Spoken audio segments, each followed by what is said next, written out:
Hi! In front of me is HUAWEI P10 Lite, and today I would like to show you how you can delete a password saved in Google Passwords Manager. First of all, go into Devices Settings and scroll all the way down to access Google section.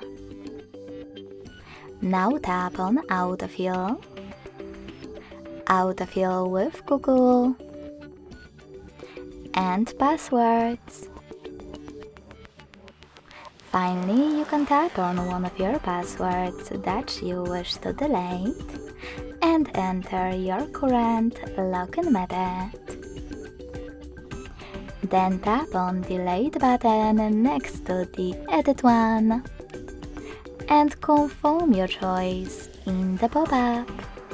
So when I do that, as you can see, my password was successfully deleted. Thanks so much for watching. If you enjoyed this video, don't forget to leave a like, comment and subscribe. Bye!